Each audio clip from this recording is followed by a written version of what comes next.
আল্লাহ আমার রব, এই রবি আমার সব, দামে দামে তুন মনে তারি অনুভব। তোমার দুনিয়াতে আমি যেদিকে তাকাই, অথই নিয়ামতে ডুবে আছি সবাই।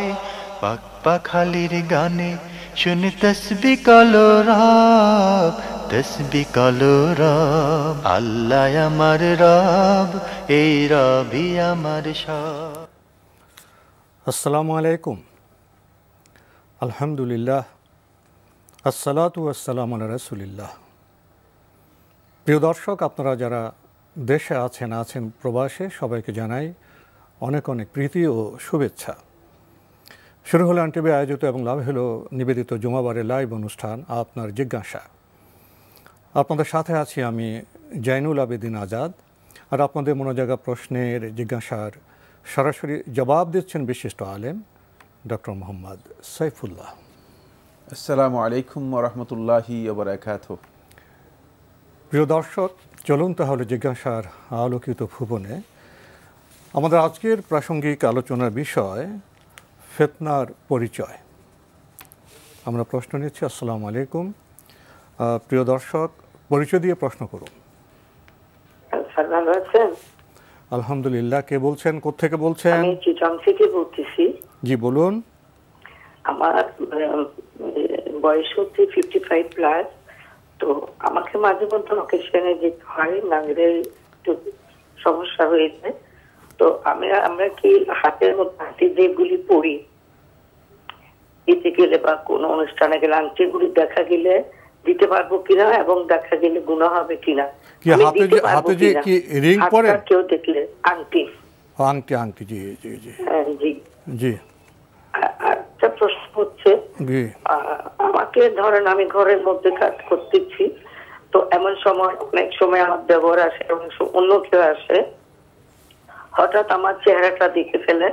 তো আমি এটা নিয়ে অনেক আফসোস করি, আবার আল্লাহর কাছে মাপ চাই। আমাকে দেখে ফেলে, আর আমার দারোয়ানের সাথে আমাকে বাজার নিয়ে কথা বলতে হয় ফোনে। তো আমি ওকে বাজারের লিস্ট বলি, তো এটা আমার গুনাহ হবে কিনা? ধন্যবাদ আপনাকে। খুব জীবন ঘনিষ্ঠ প্রশ্ন করেছেন। আপনার বয়স 55-এর ঊর্ধ্বে। আপনার প্রথম প্রশ্ন, বাইরে গেলে কোনো অনুষ্ঠানে গেলে তো হাতে আংটি পরা থাকে, তো এটা যদি কেউ দেখে ফেলে এতে কি কোনো গুনাহ হবে? না, হাত পা যদি দেখে গুনাহ হবে না। যেহেতু হাত পায়ের বিষয়ে ওলামায়ে কেরামগণ স্বাভাবিকভাবে যেহেতু এগুলো খোলা রাখার বিষয় রয়েছে, এখানে শিথিলতা অবলম্বন করেছেন। উত্তম হচ্ছে ঢেকে রাখার কোনো সন্দেহ নেই। যদি কোনো ফিতনার কারণ হয় তাহলে ঢেকে রাখাই উত্তম। কিন্তু যদি ফিতনার কোনো কারণ না থাকে, আর যদি কোনো কারণে কেউ দেখে ফেলে, এতে গুনাহ হবে না ইনশাআল্লাহ তাআলা। আমরা খুবই গুরুত্বপূর্ণ বিষয়ে অবগত হলাম। প্রিয় দর্শক, আরও প্রশ্ন করেছেন, ঘরের ভেতরে কাজ করছেন, হঠাৎ দেবর চলে আসলো বা অন্য কেউ চলে আসলো, হঠাৎ এসে আপনার চেহারা দেখে ফেললো, এবং আপনি যখন দারোয়ানকে বাজারে পাঠান, বাজার লিস্ট দেন, দেওয়ার সময় যদি দারোয়ানের সাথে আপনার দেখা বা সাক্ষাৎ হয়, এতে কোনো অসুবিধা আছে? না, এটাও গুনাহ নেই, এতেও গুনাহ নেই।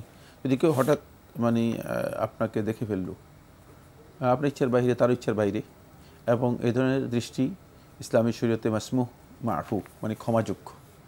এটা ইসলাম মানুষের উপর অন্যথায় জীবনযাপনই কঠিন হয়ে যাবে, কঠিন হয়ে যেত। মা জাআলা আলাইকুম ফিদ্দীন মিন হারাজ। আল্লাহ তাআলা বলেন যে দ্বীনের মধ্যে আল্লাহ সুবহানাহু ওয়া তাআলা তোমাদের উপর কোনো কঠিন জিনিস আরোপ করেন নাই, এমন কোনো কাঠিন্য নেই। তাই এটা ইসলাম সহজ করেছে। এক্ষেত্রে গুনাহ হবে না, কিন্তু ইচ্ছাকৃত এগুলো যথাসম্ভব এড়িয়ে যাওয়া উত্তম, কোনো সন্দেহ নেই। আমরা খুবই গুরুত্বপূর্ণ বিষয়ে অবগত হলাম। ইসলামের স্বাভাবিকতা আছে, কাঠিন্য নেই, এবং জীবনকে স্বাভাবিক রাখার জন্য যে সীমা আছে সেই সীমাকে ইসলাম স্পষ্ট করেছে। প্রিয় দর্শক, আমরা নতুন প্রশ্নে যাচ্ছি। আসসালামু আলাইকুম। প্রিয় দর্শক, পরিচয় দিয়ে প্রশ্ন করুন। জি, আসসালামু আলাইকুম। আমি রংপুর থেকে রেনেসা বলছিলাম। ওয়ালাইকুম আসসালাম, বলুন। জি, আপনারা ভালো আছেন? আলহামদুলিল্লাহ। আমার দুটি প্রশ্ন ছিল। জি। একটি প্রশ্ন উমরা প্রসঙ্গে। জি। উমরা এবং হজের মধ্যে পার্থক্য কি? জি। আর দুই নম্বর প্রশ্ন হচ্ছে, কারো যদি উমরা করার ইচ্ছা হয়, তো সে যদি শারীরিকভাবে অসুস্থ হয়, যে সে যেতে পারছে না, কিন্তু সে বদলি হজের মতো ওই উমরা আরেকজনের দ্বারায় আদায় করে নেয়, তাহলে কি পরিপূর্ণ ফজিলত পাবে, বা এভাবে কি উমরা করার কোনো সঠিক নিয়ম আছে? ধন্যবাদ আপনাকে, আপনি খুবই গুরুত্বপূর্ণ প্রশ্ন করেছেন। প্রথম প্রশ্ন, উমরা এবং হজের মধ্যে পার্থক্য কি?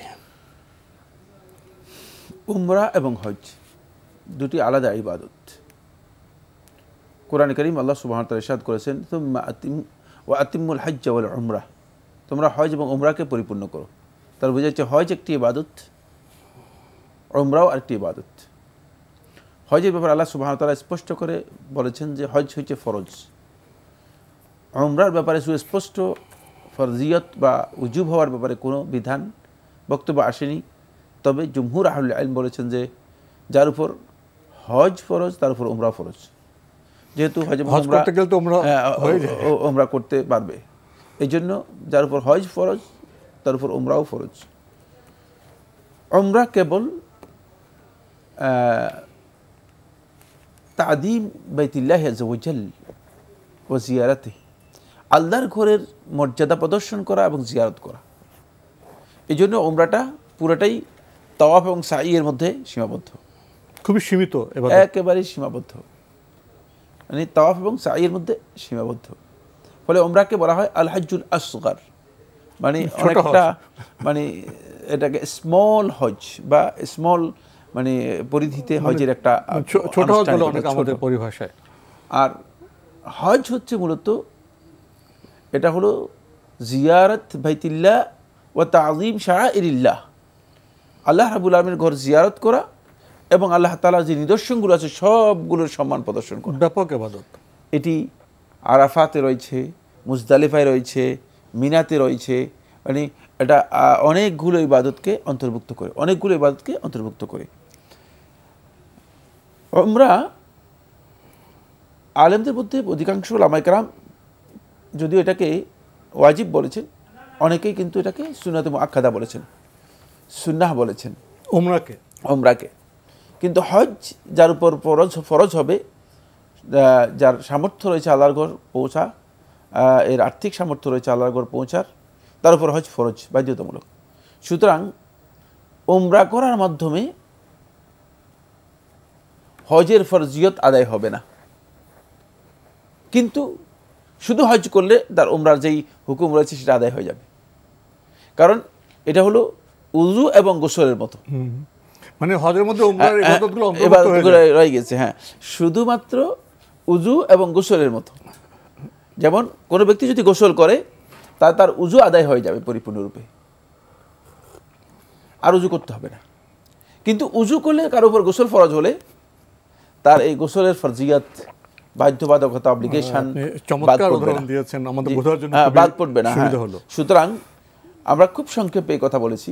এখানে আরো একাডেমিক অনেক মানে পার্থক্য রয়েছে যেগুলো আলোচনা করার প্রয়োজন আছে বলি আমি মনে করছি না। জি, আমরা জানলাম স্পষ্ট করে যে উমরা এবং হজের পার্থক্য কি। উনি আরেকটি প্রশ্ন করেছেন, কেউ উমরায় যাওয়ার ইচ্ছে পোষণ করার পর অসুস্থ হয়ে পড়লেন, সে ব্যক্তি কি অন্য কাউকে দিয়ে উমরা করাতে পারবেন এবং তাতে কি তার ফজিলত কমবে?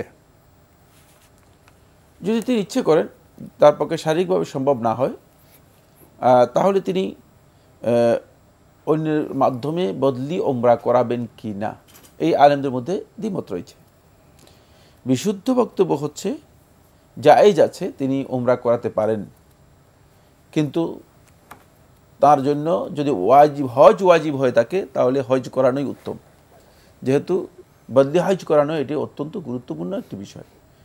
এখন তিনি উমরার ব্যাপারে যেহেতু আলেমদের ইখতিলাফ রয়েছে, আর যেহেতু মানে উমরা এর বিধান হজের মাধ্যমে আদায় হয়ে যাবে, তাহলে সেক্ষেত্রে তিনি বদলি হজ করানো তার জন্য উত্তম, উমরা নয়। আর যদি মনে করেন যে না এমনি উমরা করেন, নফল উমরার জন্য বদলি করার প্রয়োজন নেই। নফল উমরা বলতে বোঝাচ্ছি যেটা বাধ্যবাধকতা নেই, ফরজ হয় নেই, সেক্ষেত্রে বদলি উমরা করার প্রয়োজন নেই। কিন্তু করাতে পারলে কারো আর্থিক সামর্থ্য থাকলে তিনি অবশ্যই এর জন্য সওয়াব পাবেন, এতেও কোনো সন্দেহ নেই। আমরা খুবই গুরুত্বপূর্ণ বিষয়ে অবগত হলাম। প্রিয় দর্শক, প্রশ্ন নিচ্ছি। আসসালামু আলাইকুম, পরিচয় দিয়ে প্রশ্ন করুন। আসসালামু আলাইকুম। ওয়ালাইকুম আসসালাম। জি, আমার একটা যে স্বপ্নের আপনি ব্যাখ্যার কোথা থেকে জন্য বলছেন? পরিচয় দিন। কোথা থেকে বলছেন? কে বলছেন? আমি গ্যান্ডারিয়া থেকে বলছি, সাধনা। জি বলেন। আমি একটা স্বপ্ন দেখছিলাম যে একটা মক্কা শরীফ, বুঝছেন? না, আমরা তো স্বপ্নের ব্যাখ্যা করি না। আমরা স্বপ্নের ব্যাখ্যা করি না, এজন্যই স্বপ্নের ব্যাখ্যা করতে গেলে এটা আমাদের স্বপ্ন ব্যাখ্যার অনুষ্ঠান হয়ে যাবে। মানুষের খুব কৌতূহল আছে স্বপ্নের ব্যাখ্যার তাবির আপনারা যারা করেন তাদের কাছে যান। আপনার অন্য কোনো প্রশ্ন থাকলে করতে পারেন, অন্য কোনো প্রশ্ন থাকলে করতে পারেন। আপনার কি অন্য কোনো প্রশ্ন আছে? নেই বোধহয়। ধন্যবাদ আপনাকে। আমরা অন্য প্রশ্নে যাচ্ছি। আসসালামু আলাইকুম, প্রিয় দর্শক, আপনার পরিচয় দিয়ে প্রশ্ন করুন। আসসালামু আলাইকুম। ওয়ালাইকুম আসসালাম। নাটোরের লালপুর থেকে রবিউল বলছি। জি বলুন। আমার দুইটা প্রশ্ন। যা একটু স্পষ্ট, আর একটু জোরে বলুন, আমরা আপনাকে খুব কম শুনতে পাচ্ছি। আর একটু আমার দুইটা প্রশ্ন। জি জি, দুইটা প্রশ্ন। এক নম্বর প্রশ্ন হচ্ছে, একটা বইয়ের নাম বলতেছি, কোরআনে বর্ণিত 25 জন নবী ও রাসূলের জীবনী, নবী ও রাসূল, সংকলন ও অনুবাদ সাইকুল হাদিস মাওলানা মোহাম্মদ আজিজুল হক সাহেব, সম্পাদনায় মাওলানা Abu Tayeb Mohammad Sadiqullah, BA honours MA, ইসলামী বিশ্ববিদ্যালয় কুষ্টিয়া। এখানে আঙ্গুরের ফল থেকে মাদক তৈরির ব্যাপারে বলছে, শয়তান যখন নূহ আলাইহিস সালাম নৌকা নিয়ে পৃথিবীতে অবতরণ করেন তখন আঙ্গুরের গাছ নাকি শয়তান সরিয়ে ফেলছিল। এটা নূহ আলাইহিস সালাম খুঁজতে খুঁজতে যখন শয়তানের জিবরাইল আলাইহিস সালাম থেকে সংবাদ পেলেন ওহীর মাধ্যমে, তখন শয়তানের খোঁজ দিল। শয়তান নাকি ওই চারাটা দিতে রাজি হয়েছে। ওই শয়তান 3 দিন সেচ দিবে, আর নূহ আলাইহিস সালাম 1 দিন সেচ দিবে, অর্থাৎ পানি দিবে আর কি। নূহ আলাইহিস সালাম গাছের গোড়ায় পানি দিতেন, আর শয়তান নাকি একদিন শুকুরের রক্ত দিয়ে সেচ দিতেন, একদিন শ্রীগালের রক্ত দিয়ে সেচ দিতেন, আরেকদিন বাঘের রক্ত দিয়ে সেচ দিতেন। এটা দলিল ভিত্তিক কিনা একটু জানাবেন। 2 নম্বর প্রশ্ন হচ্ছে, পবিত্র কাবাঘর কোন কাফের মুশরিকের থেকে নিয়েছে কিনা নির্মাণের জন্য, এবং কবে সে কাবাঘর সর্বশেষ সংস্কার করা হয়েছে?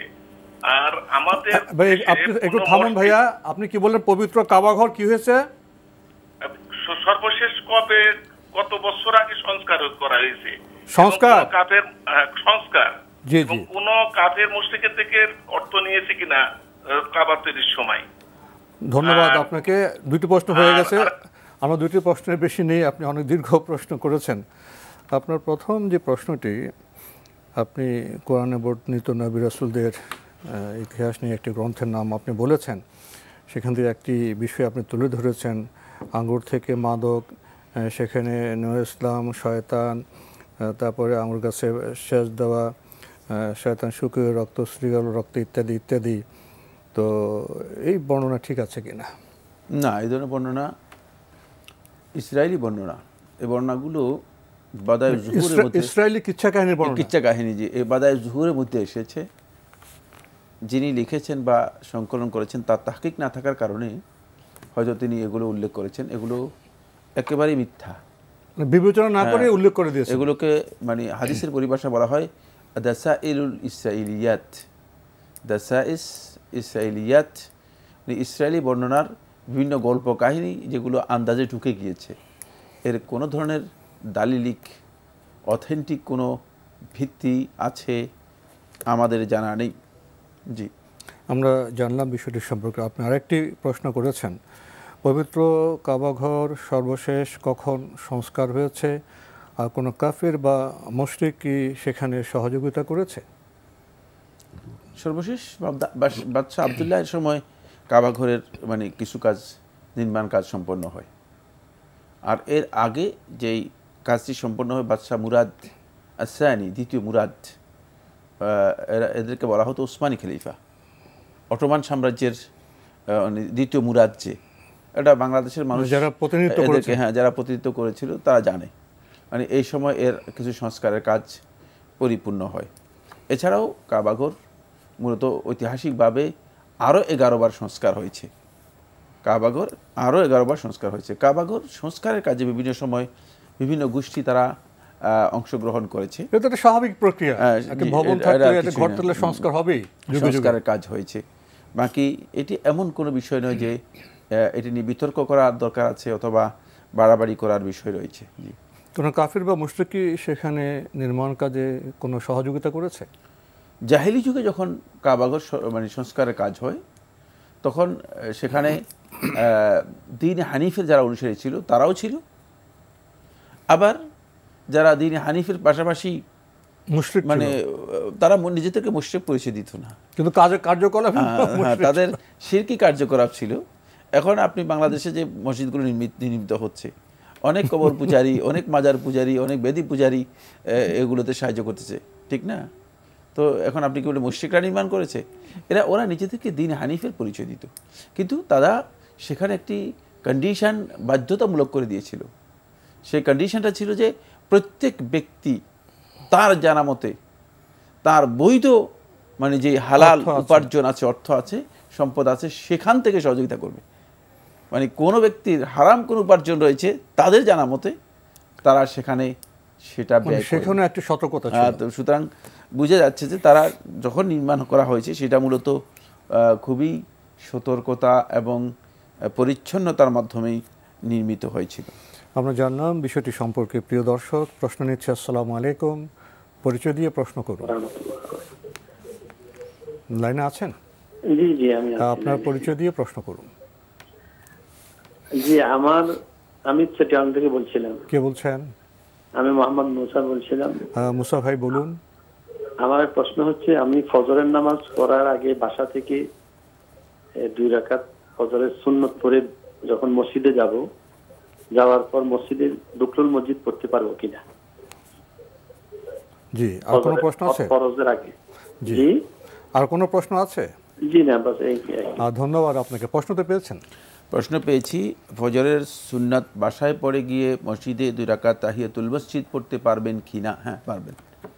কারণ তাহিয়াতুল মসজিদ এর বিধান আলাদা। ইজা দাখালা আহাদুকুমুল মসজিদ ফালা ইয়াজলিস হাত্তা ইউসাল্লিয়া রাকাতাইনি। যখন তোমাদের মধ্যে কোনো ব্যক্তি মসজিদে প্রবেশ করবে সে বসবে না যতক্ষণ পর্যন্ত 2 রাকাত সালাত আদায় না করবে। সুতরাং 2 রাকাত সালাত আদায় করেই বসতে হবে মসজিদে। এটা হচ্ছে মসজিদের বিধান। এর সাথে ফজরের সুন্নাতের সম্পর্ক নেই, ফজরের সুন্নাত সম্পর্ক নেই। জানলাম বিষয়টি সম্পর্কে। প্রিয় দর্শক, প্রশ্ন নিচ্ছে। আসসালামু আলাইকুম, পরিচয় দিয়ে প্রশ্ন করুন। হ্যালো জি, আমরা আপনাকে শুনতে পাচ্ছি। আসসালামু আলাইকুম, আপনার পরিচয় দিয়ে প্রশ্ন করুন। হুজুর, আমি গিয়াসউদ্দিন বলছি। জি হুজুর, আমি বলছিলাম আপনি কোথা থেকে বলছেন? গিয়াসউদ্দিন ভাই, আপনি কোথা থেকে বলছেন? গৌরব, আল্লাহর রহমত। আপনি আমাকে শুনুন, ঠিক আছে? আপনি কোথা থেকে বলছেন? হুজুর, ধানমন্ডি থেকে বলছি। আচ্ছা, বলুন, এবার আপনি প্রশ্ন করুন। একটু ধীরে করবেন যেন আমরা স্পষ্ট বুঝতে পারি। জি হুজুর, আমাদের দেশে যে টঙ্গী বিশ্ব ইজতেমা হচ্ছে, জি জি, এটা আল্লাহর বিশেষ রহমত এবং আমরা গৌরব অনুভব করি। হুজুর, তারপরে একটা কথা বলি, যে সারা জীবন ঘুষ খেলো, দুর্নীতি করে সম্পদ উপার্জন করলো, তারপরে টঙ্গীতে যে 3 চিল্লা আদায় করলো, এই কি সমস্ত গুনাহ কি মাফ হয়ে যাবে? বিনা হিসেবে জান্নাতে যাবে? এই কথা বলা হয়। কোরআন হাদিস কি সমর্থন করে? আপনার কে 3 চিল্লা দিলে? 3 চিল্লা দিয়ে জীবনের সমস্ত গুনাহ মাফ হয়ে যাবে এবং বিনা হিসেবে জান্নাতে যাবে, এই কথা কি ওনারা বলে থাকে? ধন্যবাদ আপনাকে, ধন্যবাদ আপনাকে। আপনি আমাদের দেশে যে বিশ্ব ইজতেমা হয়ে থাকে টঙ্গীতে, সে বিষয়ে প্রশ্ন করেছেন। আপনি মনে করছেন এটা আল্লাহর একটা রহমত। এরপর আপনার দ্বিতীয় প্রশ্ন হলো, যে এই যে অনেকে তারা সেখানে বলে থাকেন যে 3 চিল্লা দিলে তার জীবনে সব গুনাহ মাফ হয়ে যাবে এবং সে বিনা হিসেবে জান্নাতে যাবে, এমন বক্তব্য কি সঠিক? ধন্যবাদ এই ভাইকে। প্রথমে তিনি বলেছেন যে টঙ্গী বিশ্ব ইজতেমায় গেলে বা বিশ্ব ইজতেমা হচ্ছে আমাদের উপর আল্লাহ তাআলার বিশেষ রহমত। এর জন্য দলিল থাকতে হবে। এটি বিশেষ রহমত আল্লাহর পক্ষ থেকে, এর কোনো দলিল আমার কাছে জানা নেই। আপনি কৃষি ভিত্তিতে বলেছেন সেটা আপনিই ভালো জানেন। কোরআন এবং হাদিসের কোনো বক্তব্য এখানে নেই, কারণ এটা কোনো ধর্মীয় মানে শাআয়ের অথবা মুকাদ্দাসাত নয়, পবিত্র জায়গা নয়, বা ধর্মীয় কোনো একটা আয়োজন। এটা সম্পূর্ণ একটা আয়োজন। এটা আপনি টঙ্গিত করতে পারেন, অন্য কোথাও করতে পারেন। এটা কোনো মানে এর কোনো মানে মানে কাদাসা এর বাংলা কি করতে পারি, মানে মানে এর পবিত্রতা এবং সম্মান প্রদর্শনের, হ্যাঁ যেটা কোনো মাহাত্ম্য, হ্যাঁ মানে সম্মান প্রদর্শনের বিষয় এখানে নেই। যেটা আল্লাহর ঘরে রয়েছে, যেটা মসজিদে নববী রয়েছে, যেটা মসজিদে আকসা রয়েছে। মসজিদে আকসা এখনও যদি ইহুদিদের দখলে থাকে, কিন্তু তারপরেও সেখানে গিয়ে যদি কেউ সালাত আদায় করে, তাহলে সে এক সালাতের মাধ্যমে 500 সালাতের মর্যাদা পাবে। কিন্তু এটা এখানে আসলে না, এর কোনো ভিত্তি নেই। এটা মানে আপনি যেটা বলেছেন যে এই বক্তব্যের আদৌ কোনো দলিল আছে, আমার জানা নেই। এটা আপনার হয়তো ব্যক্তিগত ধারণা হতে পারে। ইসলাম সম্পর্কে ব্যক্তিগত বক্তব্য দেওয়ার কোনো অবকাশ কারণ নেই। বাকি এটা একটা ইজতেমা, একটা সমাবেশ, একটা ফেরকার, একটা গোষ্ঠীর, মানে বিভিন্ন ফেরকা বিভিন্নভাবে বিভিন্ন জায়গায় এই ধরনের কাজ করে থাকে। যেমন শিয়াদেরকে দেখা যায় যে তারা মানে কারবালাতে গিয়ে একত্রিত হয়, ওই এটাকে কে বলা হয় 10ই মুহররমে, বিশাল, এর চেয়েও আরও অনেক বড় মানে তাদের সমাবেশ হয়। তারপরে তারা ইরানে একটি তারা নিজেদের পবিত্র স্থান হিসেবে নির্ধারণ করে নিয়েছে, সেখানে তারা মানে এখানে তারা একত্রিত হয়, বিশাল সমাবেশ হয়। সমাবেশ হলেই সেই সমাবেশটা ইসলাম এলাও করবে কিনা, আদৌ কি ইসলামী দলিল ভিত্তিক কিনা, এটা আমাদেরকে জানতে হবে। এমনি এটা একটা সমাবেশ, এতে কোনো সন্দেহ নেই। সুতরাং এই সমাবেশ ইসলামের ভিত্তি কি, এর মানে এর ইসলাম অতিরিক্ত কোনো তাৎপর্য অথবা মানে সিগনিফিকেন্স দিয়েছে কিনা, মাহাত্ম্য দিয়েছে কিনা, সেটা আমাদেরকে জানতে হবে না। এর আলাদা কোনো ধরনের সিগনিফিকেন্স, আলাদা কোনো ধরনের মাহাত্ম্য বিশেষত্ব নেই, এটা মানে আমাদের জানতে হবে। এরপরে আপনি যে প্রশ্নটি করেছেন সেটা হচ্ছে তারা বলে থাকেন যে 3 চিল্লা যদি দেয় তাহলে সমস্ত গুনাহ মাফ হয়ে যাবে এবং বিনা হিসেবে জান্নাতে যাবে। এই বক্তব্যেরও কোনো ভিত্তি আছে কোরআন হাদিসে? আমার জানা নেই, এটা কারো ব্যক্তিগত তৈরি করা বক্তব্য। রাসূলুল্লাহ সাল্লাল্লাহু আলাইহি ওয়াসাল্লামের সময় চিল্লার প্রশ্নই ছিল না, কারণ এটা এসেছে 1940-এর দিকে, ঠিক না? তো এটা একটা গবেষণা, ব্যক্তিগত গবেষণার মাধ্যমে আবিষ্কার করা হয়েছে। এটা ইসলামের মধ্যে নূতন সংযোজন, আর ইসলামের মধ্যে নূতন সংযোজনের ব্যাপারে রাসূলুল্লাহ স্পষ্ট বক্তব্য রয়েছে। এটি মানে যদি নূতন কিছু হয় আর ইবাদত হিসেবে গ্রহণ করা হয়, তাহলে এর স্ট্যাটাস মর্যাদা হচ্ছে বেদাত, ফাহুয়া মাররাদ্দুন, এটা প্রত্যাখ্যাত। একেবারে স্পষ্ট বক্তব্য, এখানে কোনো ধরনের গুঞ্জাইশ নেই। কিন্তু যদি ইবাদত নয়, এমনি মানুষ সিস্টেম সমবেত হলো, ইসলামের কথা বলল, হেদায়েতের কথা, ভালো কথা বলে, হেদায়েতের কথা বলে, তার একটা সওয়াব আছে। হ্যাঁ, সেটা সওয়াব না, সেখানে সওয়াব নেই, সেখানে হেদায়েত লাভ করলে সওয়াব পাবে। সওয়াব এমনিতেই মানে একটা ইবাদত মাধ্যম হতে পারে। সওয়াবের ব্যাপারে ইসলাম ডিক্লারেশন করেছে যেখানে, সেখানেই সওয়াব থাকবে, অন্য কোথাও সওয়াব নেই। খবরদার, এই কথাগুলো একেবারে ভুল। আমাদের যেমন ওয়াজ মাহফিলে বলা লেখা দেয়, ওয়াজের নিচে লেখা আছে, পোস্টার নিচে লেখা আছে, অংশগ্রহণ করে অশেষ নেকি, অশেষ সওয়াব হাসিল করুন। ভুল কথা, এখানে কোনো সওয়াবের কিছু নেই। এখানে যদি কেউ মানে দ্বীনের আলোচনা শুনে হেদায়েত লাভ করে থাকে, তাহলে সে হয়তো পরবর্তীতে সওয়াব পাবে। আলোচনা শুনে হেদায়েত লাভ করলে কর্মগুণে সওয়াব পাবে। শুধুমাত্র শোনার মধ্যে সওয়াব রয়েছে, এই বক্তব্য যথার্থ নয়, সঠিক নয়, এর কোনো দলিল নেই। ফিতনার পরিচয়, এ বিষয়ে কিছু বলবেন? হ্যাঁ, ধন্যবাদ। ফিতনা এই শব্দটি আমরা বাংলাতে অনেকেই শুনি এবং জানি। কোরআনে কারীমে আল্লাহ সুবহানাহু ওয়া তাআলা ফিতনা শব্দটিকে বহুবার উল্লেখ করেছেন। হুবহু ফিতনা এটাও কোরআনে কারীমে 60টি জায়গায় এসেছে, 60 টাইমস। আর ফিতনা এর ফাইল মানে এর ভার্ব ব্যবহার হয়েছে ফিতনা শব্দ থেকে কোরআনে কারীমে প্রায় 39টি জায়গায়। তো এই যে ফিতনা, এটি অত্যন্ত গুরুত্বপূর্ণ একটি বিষয়। আল্লাহ সুবহানাহু ওয়া তাআলা ফিতনাকে আল্লাহ রাব্বুল আলামিন কোরআনে কারীমে সূরা বাকারার মধ্যে ইরশাদ করেছেন, আল ফিতনাতু আশাদ্দু মিনাল কাতল। ফিতনা হচ্ছে আশাদ্দু মিনাল কাতল, হত্যাযজ্ঞের চেয়ে ভয়াবহ। তাহলে বোঝা গেল এখান থেকে যে মানে মানুষদেরকে হত্যা করা, এটা আমরা স্বভাবত আমাদের বিবেচনায় পৃথিবীতে সবচেয়ে বড় ক্রাইম মনে করে থাকি। এত বড় ক্রাইম, এত বড় অপরাধ যে মানুষ হত্যা করে ফেলবেন। আর এটাকে আল্লাহ সুবহানাহু ওয়া তাআলা কি বলেছেন কোরআনে কারীমের মধ্যে? মান কাতালাহা ফাকান্নামা কাতালা নাস জামিয়া, এটা মানব গোষ্ঠীর হত্যার মতো। এটাও ভয়ঙ্কর অপরাধ। আর এর চেয়ে ভয়ঙ্কর বিষয় আল্লাহ তাআলা বলতেছেন ফিতনাকে। তাহলে বুঝতে হবে যে ফিতনার ভয়াবহতা অনেক বেশি। এর এক নম্বর কারণ হচ্ছে ফিতনা আল্লাহ রাব্বুল আলামিনের হককে বিনষ্ট করে। এজন্য আহলুত তাফসীরগণ কোরআনে কারীমের ওই আয়াতের মধ্যে তারা বলেছেন যে ওয়াকাতিলুহুম হাত্তা লা তাকুনা ফিতনা ওয়া ইয়াকুনা আদ-দীনু কুল্লুহু লিল্লাহ, আর তোমরা তাদের সাথে লড়াই করো হাত্তা লা তাকুনা ফিতনা, ফিতনা না থাকা পর্যন্ত, ফিতনা উঠে যাওয়া পর্যন্ত। ফিতনা যতক্ষণ থাকবে ততক্ষণ পর্যন্ত তোমাদের জন্য লড়াই করা বৈধ। এখানে ফিতনা বলতে আল্লাহ রাব্বুল আলামিনের সাথে শিরক করাকে বোঝানো হয়েছে। শিরক করা, শিরক, কারণ এই শিরক ভয়ঙ্কর একটি অপরাধ, ভয়ঙ্কর একটি বিষয়, ভয়ঙ্কর একটি বিষয়। ফলে ইন্না শিরকা লাযুলমুন আযীম, আল্লাহ সুবহানাহু ওয়া তাআলা বলেছেন শিরক হচ্ছে মহা জুলম, মহা অন্যায়। তাই আল্লাহ সুবহানাহু ওয়া তাআলা কোরআনে কারীমে ফিতনা শব্দটা শিরকের জন্য ব্যবহার করেছেন। এরপরে ফিতনা শব্দ ব্যবহার করা হয়েছে আল্লাহর পক্ষ থেকে দ্বীনের ব্যাপারে কাউকে যদি বিভ্রান্ত, পথভ্রষ্ট করে দেওয়া হয়।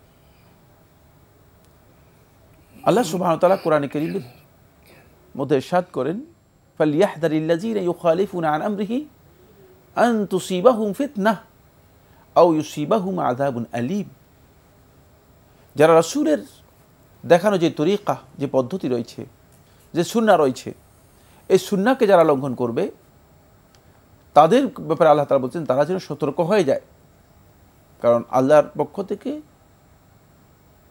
তারা যদি রাসূলের অনুসরণকে প্রত্যাহার করে নেয়, রাসূলের অনুসরণ থেকে তারা যদি বিমুখ হয়, তাহলে আন তুসিবাহুম ফিতনাহ, তাদেরকে ফিতনা আক্রান্ত করতে পারে, অর্থাৎ বিভ্রান্তি, ভ্রষ্টতা তাদেরকে আক্রান্ত করতে পারে।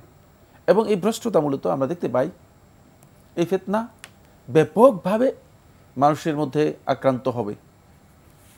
এই পৃথিবীতে যত ধরনের দল, উপদল, গ্রুপিং আছে, যারা আজকে ফিতনার মধ্যে নিমজ্জিত হয়, মানে সকাল সন্ধ্যা ফিতনার মধ্যে রয়েছে, দ্বন্দ্বের মধ্যে রয়েছে, এরা সবাই মূলত রাসূল সাল্লাল্লাহু আলাইহি ওয়াসাল্লামের দেখানো যে সুন্নাত তরিকা আছে, যে পদ্ধতি আছে, সেই পদ্ধতিকে অ্যাভয়েড করেছে, সেই পদ্ধতিকে তারা মানে প্রত্যাহার করেছে, অথবা সেখান থেকে তারা রাসূল সাল্লাল্লাহু আলাইহি ওয়াসাল্লামের যে মানহাজ পদ্ধতিতে দূরে সরে গেলে তো নানা মত, নানা ফিতনা, তখনই ফিতনা শুরু হয়। এই আয়াত থেকে এটাই মূল জায়গা, এটাই মূল ফিতনা এখানেই এসেছে। আজকে যারা এই মানহাজ থেকে, এই দেখানো কর্মনীতি রাসূল সাল্লাল্লাহু আলাইহি ওয়াসাল্লাম যেটা দেখিয়ে গেছেন, সেই কর্মনীতি থেকে যারা নিজেদেরকে দূরে সরিয়ে নিয়েছে, তারা সবাই মূলত ফিতনার মধ্যে নিমজ্জিত হয়েছে। এবং দেখা যায় ফিতনা একটা গ্রুপ সৃষ্টি করে, আবার তাদের মধ্যে আবার ভাঙন সৃষ্টি হয়, আবার তাদের থেকে আরো ভাঙন সৃষ্টি হয়, এভাবে গ্রুপিং, ফিতনা ফিতনা ফিতনা ফিতনা এভাবে বিভক্ত হতেই থাকে। সেখানে শুধুমাত্র ফিতনাই থাকবে। তৃতীয় নম্বর ফিতনা হচ্ছে হুয়াল ইলতিবাসু বাইনাল হক ওয়াল বাতিল, হক এবং বাতিলের মধ্যে সংমিশ্রণ হয়ে যাওয়া, মিশ্রণ এবং হক এবং বাতিলে মিশে যাওয়া। কোনটা হক, কোনটা বাতিল, কোনটা সত্য, কোনটা মিথ্যা, কোনটা করণীয়, কোনটা বর্জনীয়, এটাকে আলাদা করার মতো জ্ঞান হবে না। এবং আপনার কাছে মনে হবে বাতিলটাই মনে হচ্ছে হক। এটা হচ্ছে ভয়ঙ্কর ফিতনা। আহাসিবান নাস ইয়াকুলু আমান্না ওয়া হুম লা ইফতানুন, আল্লাহ তাআলা বলেন মানুষকে এই ধারণা করেছে আন ইয়াকুলু আমান্না, তারা শুধুমাত্র এই কথা বলবে যে আমরা ঈমান আনছি, মানে ঈমানের ঘোষণা দিয়েছে, ওয়া হুম লা ইফতানুন, আর তাদেরকে পরীক্ষা করা হবে না। এই ফিতনা হচ্ছে মূলত পরীক্ষা। এই পরীক্ষাটাই হচ্ছে মূলত এই দুনিয়ার জীবন গোটাটাই। আল্লাযী খালাকাল মাউতা ওয়াল হায়াতা লিয়াবলুয়াকুম আইয়ুকুম আহসানু আমালা, যিনি মৃত্যু এবং জীবনকে সৃষ্টি করেছেন যাতে করে তোমাদেরকে পরীক্ষা করে নিতে পারেন। এই পরীক্ষার কিছু সামগ্রী আল্লাহ সুবহানাহু ওয়া তাআলা দুনিয়াতে দিয়েছেন, যে এই পরীক্ষায় আমাকে আপনাকে সকলকে উত্তীর্ণ হতে হবে, এবং সেখানেই আপনি কোনটা আপনার করণীয়, কোনটা আপনার বর্জনীয়, সেটাকে আপনাকে নির্ধারণ করতে হবে। আর যদি কোনো ব্যক্তি নির্ধারণ করতে না পারে, তাহলে তার অবস্থা হবে এই, দেখা যাচ্ছে যে ইউমসি আর রাজুলু মুমিনান ওয়া ইউসবিহু কাফিরান, রাত্রে ঘুমিয়েছে, ঈমান ঠিকই ছিল, কিন্তু সকালবেলায় উঠে দেখে যে ঈমান নষ্ট হয়ে গেছে, ঈমান হারা হয়ে গেছে। আবার সকালবেলায় খুব দিব্যি ঈমানদার হিসেবে মানে মানুষের কাছে আসছে, ঈমানের কথা বলেছে, কিন্তু বিকালবেলায় দেখা যায় যে বেঈমানের মতো কথাবার্তা বলছে, ওই ফিতনায় পড়ে। ওই ফিতনায় পড়ে। আর ওই ফিতনা এমন ভয়ঙ্কর ফিতনা যে এর একটা এক্সাম্পল আমরা নিতে পারি। সেই এক্সাম্পলটা হচ্ছে এই, দেখেন আজকে ডিভাইসগুলো আমাদেরকে কিভাবে ফিতনা নিমজ্জিত করছে। হাজার হাজার ফিতনা একসাথে আপনাকে আক্রমণ করতেছে, অথচ আপনি ফিতনার কাছেও যান নাই, আবার ফিতনার জন্য আপনি চেষ্টাও করেন নাই, ফিতনা নিজেই আপনার ঘরে এসে গিয়েছে। এই যে ইউসবিহুর রাজুলু মুমিনান, ক্রয়ের মাধ্যমে, আপনার উৎসাহের মাধ্যমে আপনি নিজেই ইচ্ছাকৃতভাবে করতেছেন। ইউসবিহুর রাজুলু মুমিনান ওয়া ইউমসি কাফিরা, এটাই দেখা যাচ্ছে যে মানে যেভাবে রাসূলুল্লাহ সাল্লাল্লাহু আলাইহি ওয়াসাল্লাম বলেছেন, মানে এটা আগে আশ্চর্যের বিষয় ছিল যে কিভাবে একজন ব্যক্তি সকালবেলা ঈমানদার থাকবে আবার বিকালে কাফের হয়ে যাবে, এটা বোঝা কঠিন বিষয় ছিল। কিন্তু এখন দেখা যাচ্ছে যে আমাদের কাছে ডিভাইসগুলো এসে, এই যে বিভিন্ন অ্যাপস এসে, মানে প্রচুর লোককে, যেখানে 5 জন লোক একত্রিত হয়, মানে আমার নিজের কথাই বলছি, আমি দেখতে পাই যে সেখানে 3 জন লোকই ফিতনায় নিমজ্জিত। তার কারণ হচ্ছে এই যে এটাকে কি বলে আমরা তথ্য সন্ত্রাস অথবা তথ্য বিভ্রাট, এইগুলোর মাধ্যমে মূলত মানুষগুলো হক এবং বাতিলের মধ্যে কোনো ধরনের পার্থক্য করতে পারছে না এবং বড় ধরনের সংশয় ও সন্দেহের মধ্যে বিভ্রান্ত হচ্ছে, সন্দেহের মধ্যে রয়েছে। এই বিষয়ে বোধহয় আপনার অনেক কথা আছে, আমরা আপাতত এখানে শেষ করি। ইনশাআল্লাহ আগামীতে আমাদের সুযোগ হলে আমরা এই বিষয়ে আরও আপনার কাছ থেকে কথা শুনব। প্রিয় দর্শক, আমরা প্রশ্নে যাচ্ছি। আসসালামু আলাইকুম, পরিচয় দিয়ে প্রশ্ন করুন। আসসালামু আলাইকুম। ওয়ালাইকুম আসসালাম। মোহাম্মদ সাইফুল আলম বলছিলাম কিশোরগঞ্জ থেকে। জি ভাইয়া বলুন। আমার একটাই প্রশ্ন, তবে প্রশ্নটা একটু নেগেটিভ। জি, আমরা জানি যে আল্লাহ পাক রব্বুল আলামিন পবিত্র কোরআন শরীফে যাকাতের 8টি খাতের কথা নির্দিষ্ট করে দিয়েছেন। জি, আমরা সাধারণত দান করার ক্ষেত্রে এই 8টি খাত এবং এর পাশে আমাদের মসজিদ নির্মাণে এই 9টি খাতকে আমরা দানের সর্বশ্রেষ্ঠ খাত হিসেবে দান করে থাকি। কিন্তু এখন দেখছি যে এই আমাদের গ্রামের হুজুরগণ এই 8টি খাতকে পাশ কাটিয়ে নতুন একটি খাত, যেমন মাহফিলে দান করাটাকে সর্বশ্রেষ্ঠ দান, এরকম আর কি বর্ণনা করছে। এবং তারা এই ব্যাপারে মাহফিল করছেন। একটা মহল্লা দেখা গেছে যে একাধিক মাহফিল হচ্ছে, মাহফিল করতে গিয়ে রাস্তা বন্ধ করে চাঁদা তোলা হচ্ছে এবং সারা রাত মাইক চলছে, এমনকি বাসার একদম জানালার পাশে মাহফিল হচ্ছে, আরো 500 গজ দূরে এসে বাসার একদম জানালার পাশে মাইক দিয়ে দিচ্ছে। এই যে বিকট শব্দ হচ্ছে সারা রাত, এবং মাহফিলে তারা যে চাঁদাগুলো নিচ্ছে, নেওয়ার পরে দেখা গেছে যে হুজুরদের তো দিচ্ছেই সম্মানী, নিজেরাও গরু জবাই করছে, খাচ্ছে। এইখানে দান করাটা আসলে কতটুকু আমাদের জন্য যৌক্তিক হবে, বা আমরা দান করলাম সেই দানটা সওয়াব ওই 8 বা 9 খাতের চেয়ে বেশি হবে কিনা, এই হলো একটা বিষয়। আর দাওয়াতের কাজটাকে এখন ওনারা মনে করছেন শুধু মাহফিল করাই দাওয়াতের কাজ, এটাই যথেষ্ট কিনা দাওয়াতের জন্য। হুজুরদেরকে আমরা দেখি যে সারা বছরই মহল্লার যে চা স্টল গুলো সেখানে বসে আছেন, নামাজের সময়গুলো ছাড়া আড্ডা দিচ্ছেন। একজন মানুষের বাড়িতে যাওয়া, যে কথা বলা, তাকে বোঝানো, সেই কাজটা থেকে তারা বিরত থাকছেন। তারা শুধু বক্তৃতাই দিচ্ছেন, মাহফিল করছেন, মনে করছেন এর মাধ্যমে হয়তো দাওয়াতের কাজ। আপনার প্রশ্ন আমরা বুঝতে পেরেছি। আপনি আমাদের সামাজিক যে প্রেক্ষাপট সেটা আপনাকে বিস্তার ঘটাতে অনুপ্রাণিত করছে। আমরা তো প্রশ্নোত্তর আসর, আপনার মূল প্রশ্ন আমরা যাচ্ছি। আপনি খুবই গুরুত্বপূর্ণ প্রশ্ন করেছেন। আপনি শুরুতে একটি মৌলিক কথা বলেছেন যে জাকাতের তো 8টি খাত। হ্যাঁ, জাকাতের তো 8টি খাত, কম বেশি করার কোনো সুযোগ কারণে। এরপরে আপনি দান প্রসঙ্গে এসছেন, দানের তো ব্যাপক ক্ষেত্র আছে, আপনি মসজিদের প্রসঙ্গে এনেছেন। সবশেষে যেটি আপনি স্পষ্ট করার চেষ্টা করেছেন, গুরুত্ব দিয়েছেন, মাহফিলে দান। আপনার প্রশ্ন, মাহফিলে দান করাটা কি প্রকৃত দান হবে? এরা আপনি আবার এখানে কিছু চিত্র এঁকেছেন। রাস্তা বন্ধ করে ওয়াজ করা হয়, মাইকের উপদ্রব, যেটাকে শব্দ দূষণ বলা হয়, জানলার কাছে মাইক লাগানো হয়, যেখানে উপদ্রব হয়, শব্দ দূষণ হয় এবং বিভিন্নভাবে চাঁদা সংগ্রহ করা হয়। এই ধরনের মাহফিলে অর্থ দেওয়াটা কি দান হিসেবে বিবেচিত হবে কেন? এটা আপনার একটি সুনির্দিষ্ট প্রশ্ন। আপনি এই শেষে আরেকটি প্রশ্ন যোগ করেছেন, ইসলামের দাওয়াত তো খুবই সুন্দর বিষয়, প্রত্যেক মুসলমানের উপরে দাওয়াতের একটি দায়িত্ব বর্তায়। তো শুধু মাহফিলের মাধ্যমে কি দাওয়াতের কাজ নির্দিষ্ট? আপনি তুলেছেন অনেক হুজুরের কথা যে তারা চায়ের দোকানে এখানে সেখানে বসে গল্প করেন, তো মানুষকে ব্যক্তিগতভাবে তো ঘরে গিয়ে তো আহ্বান জানাচ্ছেন না, দাওয়াত দিচ্ছেন না। এই অনেকগুলো প্রেক্ষাপট আপনার প্রশ্নের কি বলবেন? উনি আসলে যে প্রশ্নটি করেছেন অনেক দীর্ঘ একটা আলোচনার বিষয়। আমাদের এই প্রশ্ন উত্তর প্রোগ্রামে আমরা এত লম্বা কথা বলতে পারবো না। আমি প্রথমে মানে সোজা উনি যে কথাগুলো বলেছেন সেগুলো থেকে কয়েকটি পয়েন্ট শুধু দৃষ্টি আকর্ষণ করি। প্রথম পয়েন্ট হচ্ছে মাহফিলের দানকে সর্বশ্রেষ্ঠ দান বলা, এর কোনো ভিত্তি কোরআন এবং হাদিসে কোথাও নেই। এটা এক প্রকার দান হতে পারে, সন্দেহ নেই, কিন্তু সর্বশ্রেষ্ঠ প্রচার যদি হয় সেখানে, হ্যাঁ দিনের প্রচার হলে এটা এক প্রকার দান হতে পারে, কিন্তু মাহফিলের দানকে সর্বশ্রেষ্ঠ দান বলা এর কোনো ভিত্তি কোরআন এবং হাদিসে কোথাও নেই। যদি কেউ বলে থাকেন তিনি অতিরঞ্জন করেছেন, বাড়াবাড়ি করছেন, কোনো প্রয়োজন নেই। মাহফিলে দান করা এটা এক প্রকারের দান, এক প্রকারের দান। দানের যে খাতগুলো কোরআনে কারিমে আল্লাহ তাআলা যাকাতের জন্য বলেছেন সেগুলো নির্দিষ্ট, কিন্তু এছাড়া যে দানের খাত নেই এ কথাও সঠিক নয়। এছাড়া আরো প্রচুর খাত রয়েছে যে খাতে মানুষ দান করার প্রয়োজন আছে, হ্যাঁ।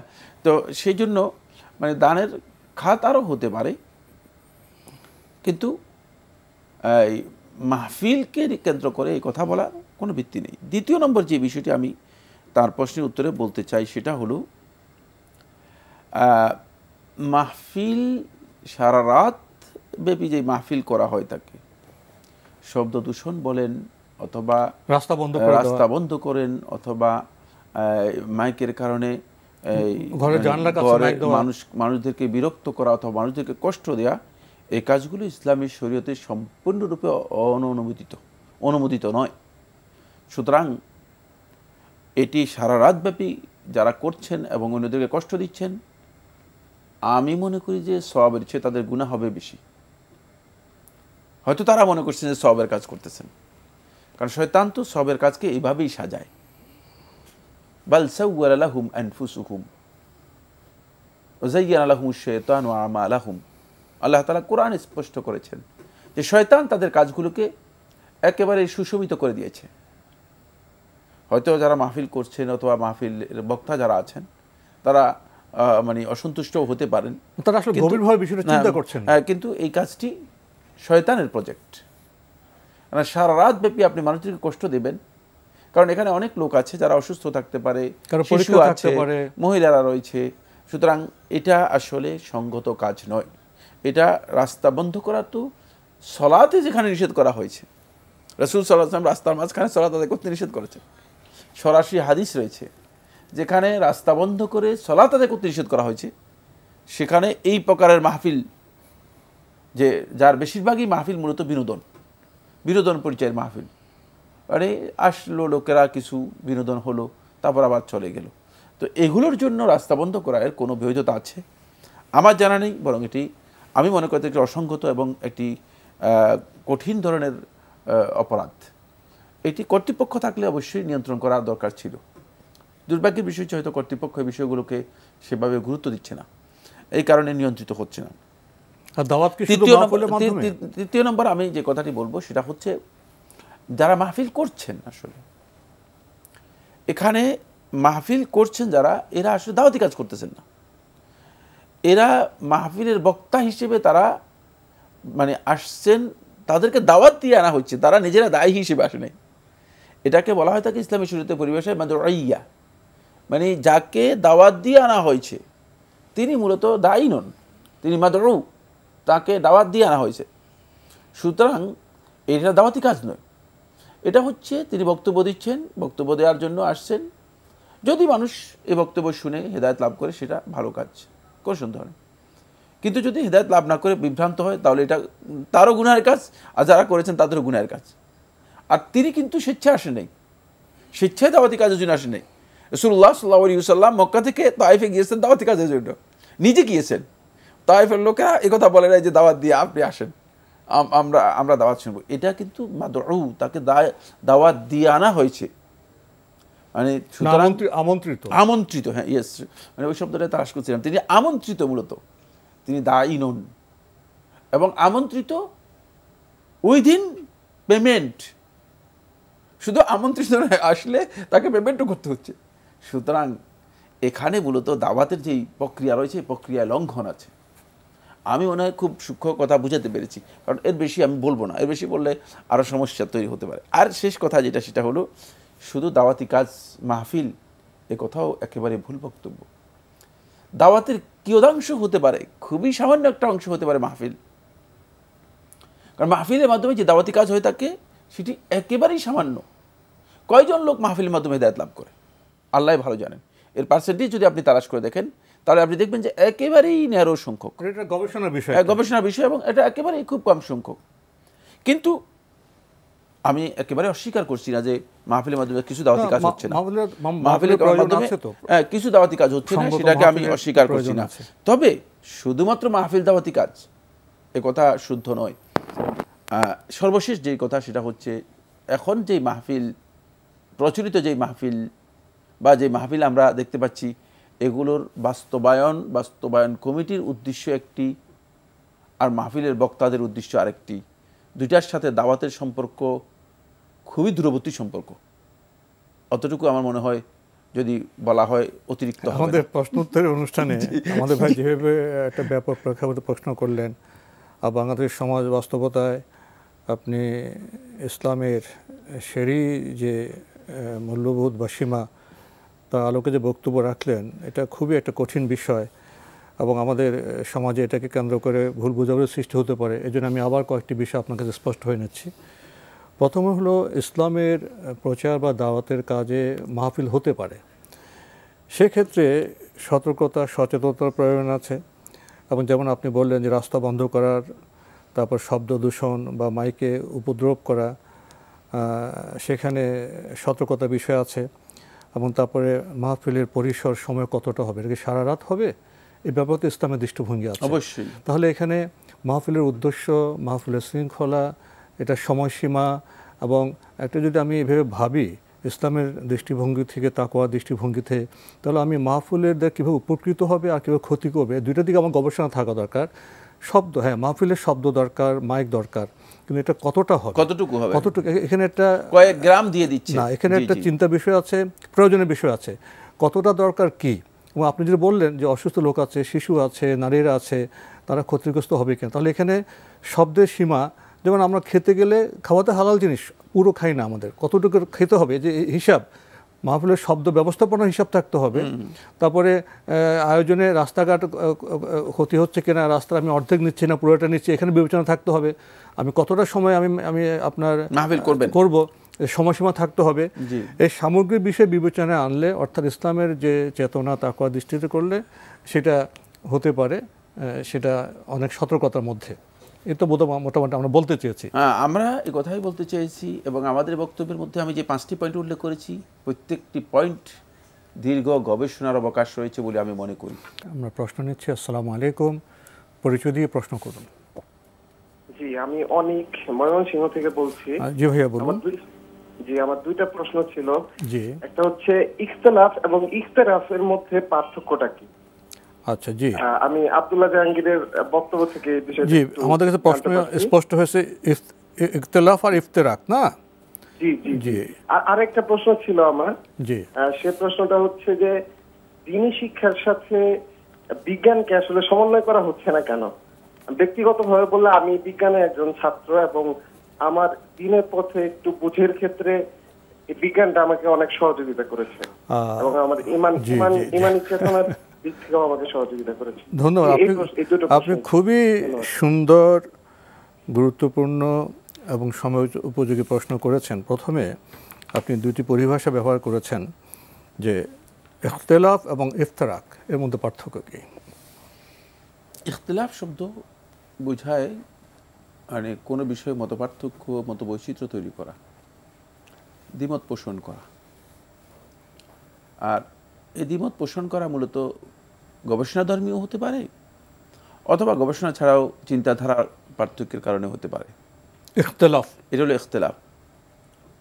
আর ইফতিরাক হচ্ছে দুইজনে পরস্পর মানে বিমুখ হয়ে যাওয়া, বিচ্ছিন্ন হয়ে যাওয়া, মানে আলাদা হয়ে যাওয়া। মানে এটা হলো বিভিন্ন গ্রুপে বিভক্ত হয়ে যাওয়া। ইফতিরাক ইসলামী শরীয়তের মধ্যে পরিপূর্ণরূপে হারাম, নিষিদ্ধ। আর ইখতিলাফের সুনির্দিষ্ট একটা পরিধি আছে, কতটুকু পর্যন্ত বা কোথায় আপনি ইখতিলাফ করতে পারবেন এবং কোন ইখতিলাফ আপনার জন্য বৈধ হবে, কোন ইখতিলাফ আপনার জন্য বৈধ হবে না, আর আদৌ কি আপনি ইখতিলাফ করার যোগ্যতা রাখেন কিনা, মানে এই বিষয়গুলো ইখতিলাফের সাথে জড়িত। ইখতিলাফের মূল ভিত্তি হচ্ছে মূলত ইজতিহাদ ফি নুসুস। নুসুস বা দলিলের ক্ষেত্রে যারা ইজতিহাদ করবেন তারাই মূলত ইখতিলাফ করতে পারবেন। আর ইফতিরাকের ভিত্তি হচ্ছে মূলত ইত্তিবাউল হাওয়া, প্রবৃত্তির অনুসরণ করা।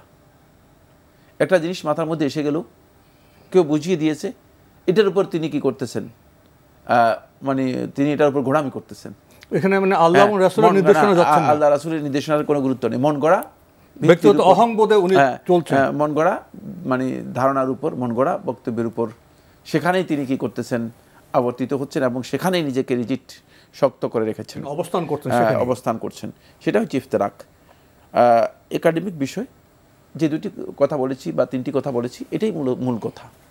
আমরা জানলাম একটি প্রশ্ন আপনি করেছেন যে দ্বীনি শিক্ষা মানে ইসলামী শিক্ষা আর সাথে বিজ্ঞানের সমন্বয় করা হচ্ছে না। আপনার প্রশ্ন থেকে বোঝা যায় আপনি ছাত্র এবং সমকালীন যে সভ্যতা, এই সভ্যতার প্রেক্ষাপটই আপনার মধ্যে জেগেছে।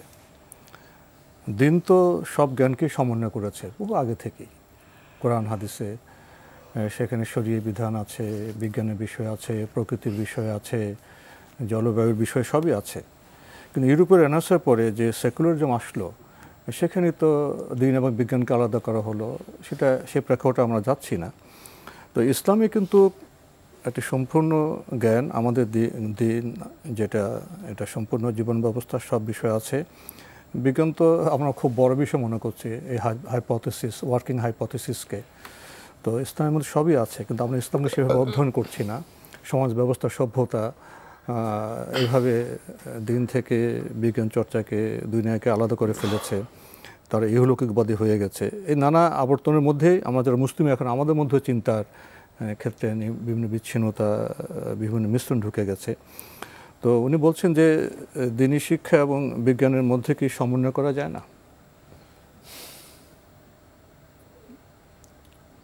দ্বীনি শিক্ষা এটা হলো ফরজ, আর বিজ্ঞানের জ্ঞান অর্জন করা এটা হলো জায়েজ, বৈধ। এটি কখনো কখনো হাজা এর পর্যায়ে আসতে পারে, যখন মানুষের কল্যাণের সাথে সম্পৃক্ত, প্রয়োজনীয় বিষয় হাজা এর পর্যায়ে আসবে। বাকি এই দুটাকে সমন্বয় করা একেবারেই গুরুত্বপূর্ণ মানে প্রয়োজন। তার কারণ হচ্ছে, যেমন মানুষের চলার জন্য পা প্রয়োজন, আবার দেখার জন্য চোখ প্রয়োজন, কিন্তু চলতে হলে তাকে চোখও লাগবে। দেখা যদিও আলাদা কাজ, দেখা আর চলা যদি আলাদা কাজ, না দেখলে হাঁটতে পারবে না, কিন্তু না দেখলে সে চলতে পারবে না। কথাটা বুঝাতে পারলাম? পা না থাকলে দেখলেও হাঁটতে পারবে না, আর এরপরে চোখ থাকলে পা নেই, হাঁটতে পারবে না। হ্যাঁ, দেখলো কিন্তু সে চলতে পারবে না। সুতরাং যদি মানে বিজ্ঞান তথা জাগতিক যে শিক্ষা আছে, এই শিক্ষাগুলো হচ্ছে চোখের মতো, আর দ্বীনি যে শিক্ষা রয়েছে এগুলো হচ্ছে পায়ের মতো, এগুলো পায়ের মতো। এখন যদি দ্বীনি শিক্ষা না থাকে, এই ব্যক্তির চোখ আছে, এ পঙ্গু, কোনদিন চলতে পারবে না। সে চলছে ভুল, মানে তার পুরাটাই ভুল হয়ে যাচ্ছে। আর যে ব্যক্তির পা আছে কিন্তু চোখ নাই, যেহেতু জাগতিক শিক্ষা হলে এইগুলো দেখতে হবে, বুঝতে হবে। তো এখন আমাকে বুঝতে হবে, আমি এই ডিভাইস কিছুই জানি না, তা আমি ব্যবহার করতে পারবো না, তো এখানে অন্ধ আমি। সুতরাং যেহেতু জাগতিক এই শিক্ষা, জ্ঞান বিজ্ঞানের যে শিক্ষাগুলো আছে, এগুলো চোখের মতো, এগুলো আমি দেখতে হবে, জানতে হবে এগুলো সম্পর্কে। না জানলে আমার পা আছে কিন্তু আমি চলেও কোনো লাভ নেই, আমি চলবো কিন্তু এগুলো থেকে উপকৃত হতে পারবো না। এর সমন্বয় করা সময়ে খুবই গুরুত্বপূর্ণ। দুর্ভাগ্যের বিষয় হচ্ছে, আপনি বলছেন করা হচ্ছে না কেন, ওইখানেই হচ্ছে না কেন, এই প্রশ্ন কাদের জন্য, ওই জায়গায় সমস্যা। এই প্রশ্ন যাদেরকে করা হবে তারাই করতে দিচ্ছে না বা করছে না। জি, আচ্ছা, উনি সমন্বয়ের কথা বলেন, ইসলামের তো শুরু থেকে সমন্বয়ের চিন্তা চেতনা, উদাহরণ তো শুরু থেকে আছে। তাই না? সমন্বয় বলতে এখন যেটা বুঝাচ্ছে সেটা হলো এখন যেভাবে মানে যে প্রচলিত যে অবস্থা আছে সেটাকে এখন সমন্বয় নেই। জি, তো আপনার সমন্বয়ের চেতনা, সমন্বয়ের চিন্তা অবশ্যই আছে। ইসলাম তার চেতনা আলোকে এই পৃথিবীকে সুন্দর করতে চায়। সেখানে ইসলামের যেমন আকীদা বিষয় থাকতে হবে, তেমনি বিজ্ঞানের সূত্রগুলোও থাকতে হবে।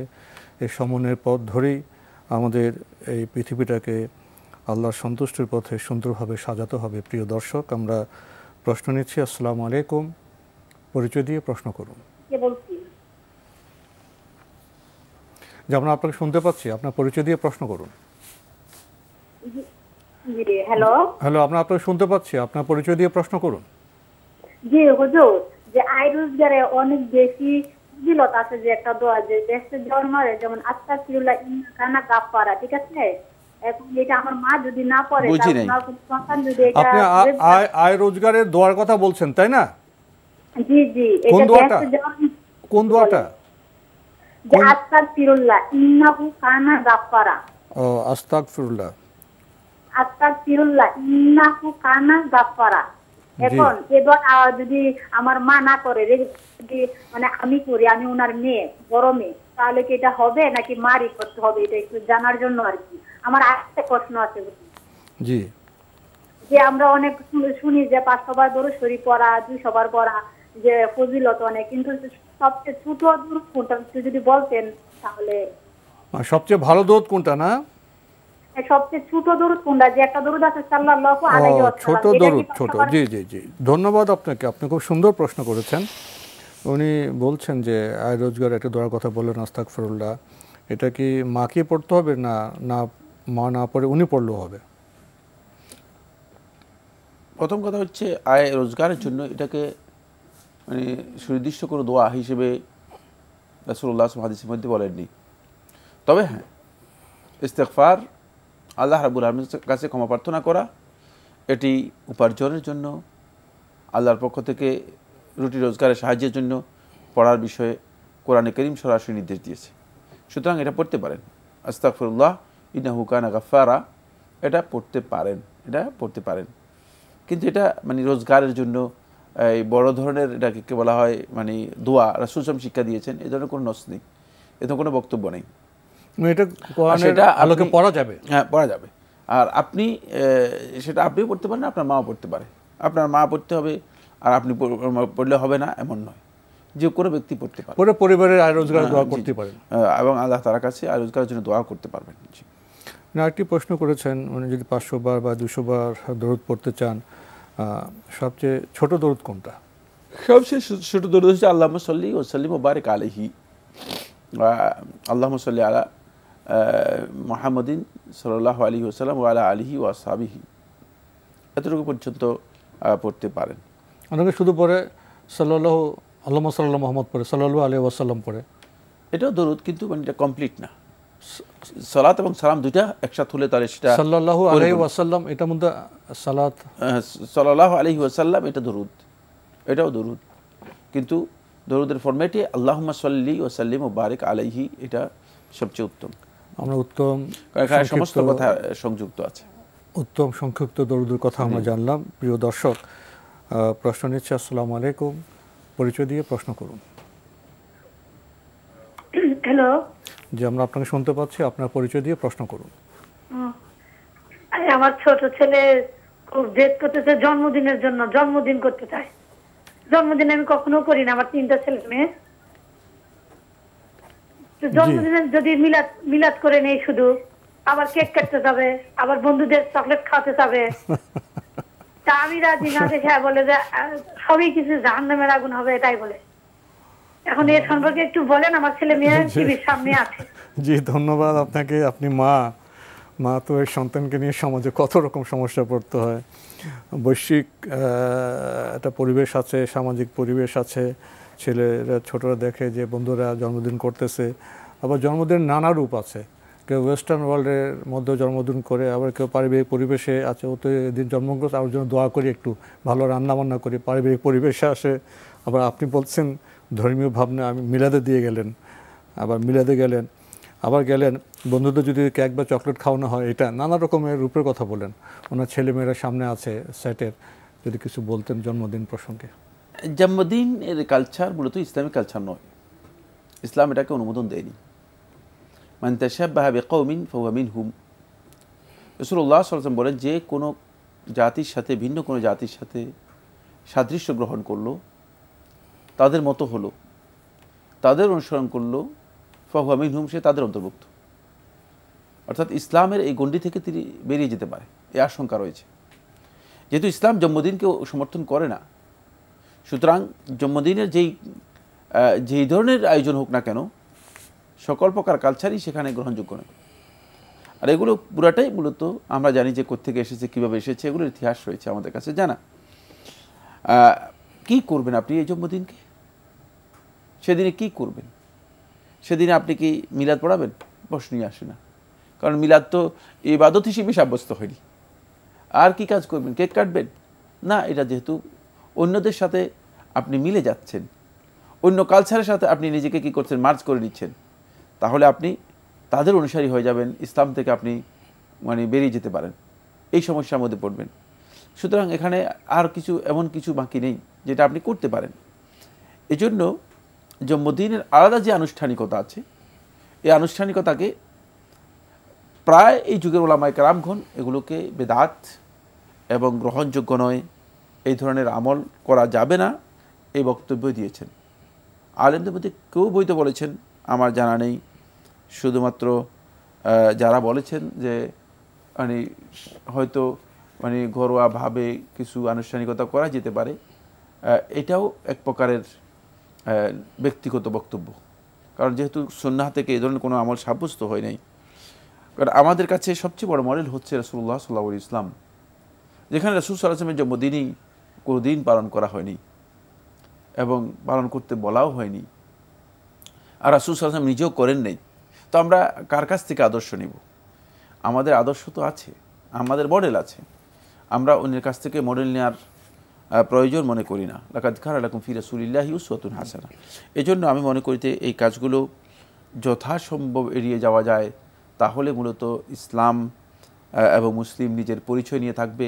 অন্যথায় ইসলামও তার পরিচয় থেকে সরে যাবে, মুসলিমরা তাদের যে এন্টিটি আছে সেই এন্টিটিকে হারানোর সম্ভাবনা রয়েছে। আপনার বেদাত তো হবে ধর্মীয় ক্ষেত্রে, ইবাদতের ক্ষেত্রে। জন্মদিন তো কোনো ইবাদত, কোনো বিষয়ই না। না, এটা সমাজে একটা অনুপ্রবেশ, সাংস্কৃতিক বিষয়, কালচারাল বিষয়। না না, এটা কালচারের ভিন্ন কালচার থেকে আসা একটা কুফর হতে পারে, বেদাত নয় শুধু। শাইখুল ইসলাম ইবনে তাইমিয়া রাহমাতুল্লাহ কুফরই হতে পারে। আমরা জানলাম বিষয়টি সম্পর্কে। প্রিয় দর্শক, সময়ের কারণে আমরা আজকে আর প্রশ্ন নিতে পারছি না, তবে আপনাদের অবগতির জন্য জানাতে পারি আপনার জিজ্ঞাসা অনুষ্ঠানটি সপ্তাহে রবি, সোম, মঙ্গল, বুধ এই 4 দিন বিকেল 5:30টায় সম্প্রচার হয়ে থাকে। ওইসব অনুষ্ঠানে আপনাদের মনোজাগা প্রশ্ন চিঠির মাধ্যমে, ইমেলের মাধ্যমে পাঠাতে পারেন। আমাদের ঠিকানা পরিচালক আপনার জিজ্ঞাসা, এনটিভি, বিএসএসসি ভবন, 7ম তলা, 102 কাজী নজরুল ইসলাম এভিনিউ, কারওয়ান বাজার, ঢাকা 1215। ইমেল অ্যাড্রেস আপনার জিজ্ঞাসা @ntbbd.com। এছাড়া এনটিভি অনলাইনেও আপনারা আমাদের অনুষ্ঠান দেখতে পারবেন, ভিজিট করুন www.ntbbd.com। ইউটিউবে এবং আমাদের ভেরিফাইড ফেসবুক পেজে অনুষ্ঠান দেখতে পারবেন। প্রিয় দর্শক, সবশেষে রয়েছে গ্রন্থ পরিচিতি। আমাদের আজকের গ্রন্থের নাম ইমাম আবু হানিফা রহমতুল্লাহ রচিত ইসলামী আকিদার প্রাচীনতম গ্রন্থ আল ফিকহুল আকবার।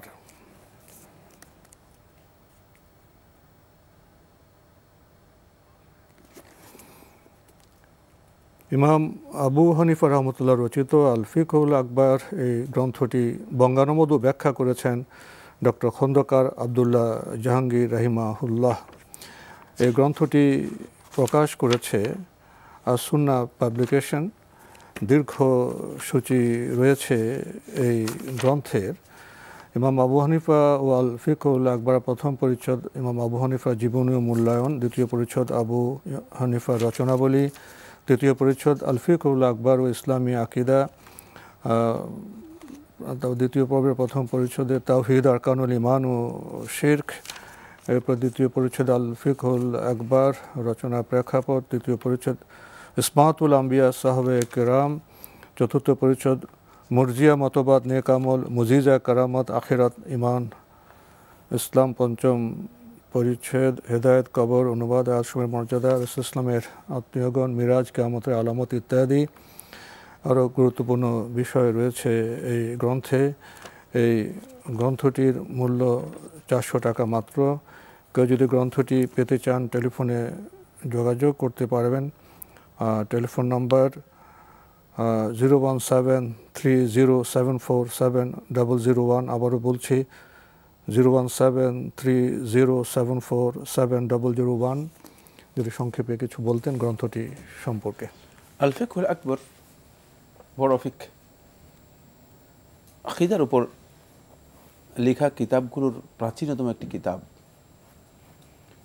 এটি সম্পর্কিত করা হয়েছে ইমাম আবু হানিফা রাহিমাহুল্লাহ তাআলা এদিকে। এর অনেকগুলো ব্যাখ্যা এবং অনুবাদ রয়েছে। এই ব্যাখ্যা এবং অনুবাদটি করেছেন ডক্টর খন্দকার আব্দুল্লাহ জাহাঙ্গীর রাহিমাহুল্লাহ তাআলা, আমাদের সকলের পরিচিত ব্যক্তিত্ব এবং সুপ্রসিদ্ধ লেখক। আসলে আমাদের অনেকের ধারণা হচ্ছে যে ইমাম আবু হানিফা রহমতুল্লাহ আলাইহি যেহেতু হানাফি মাযহাবের এই অঞ্চলের উলামায়ে কেরামগণ ইমাম আবু হানিফা রহমতুল্লাহ আকীদাকে প্রত্যাখ্যান করেছে, তার ফিকহকে গ্রহণ করেছে। ফলে আমাদের এই অঞ্চলের লোকদের ধারণা হচ্ছে যে ইমাম আবু হানিফা রহমতুল্লাহ আলাইহি আকীদাগত দিক থেকে পথভ্রষ্ট ছিল, আর তিনি ফিকহের ক্ষেত্রে ইমামে আজম ছিলেন। মাআযাল্লাহ, আল্লাহ তাআলা ক্ষমা করুন, আল্লাহর কাছে আশ্রয় চাই। তার যে আকীদার কিতাব রয়েছে, তিনি যে সুস্পষ্ট আকীদার, সহিহ আকীদার, সালাফদের আকীদার, আহলুস সুন্নাহ ওয়াল জামাতের আকীদার অনুসারী ছিলেন, এই বিষয়টাই মূলত এখানে ঢাকা পড়ে গিয়েছে। এটার উপর মানে তার শুধুমাত্র ফিকহের বক্তব্যগুলোকে অগ্রাধিকার দিয়ে তার আকীদাকে ইগনোর করা হয়েছে। ফলে এই বিষয়টি আমাদের জানা উচিত।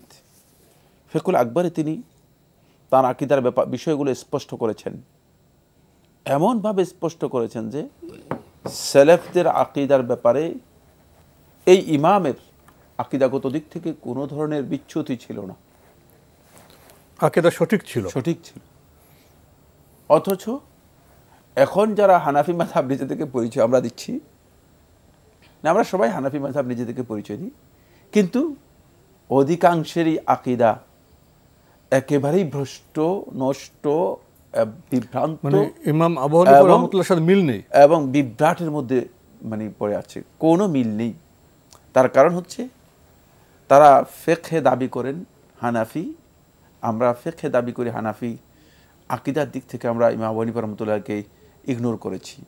সুতরাং এই বইটি অত্যন্ত গুরুত্বপূর্ণ এবং সবার কাছে থাকলে এই বিষয়গুলো তাদের স্পষ্ট হবে যে কেন ইমাম রাহিমাহুল্লাহ তাআলার আকীদাকে আমরা উপেক্ষা করেছি অথবা পরিহার করেছি।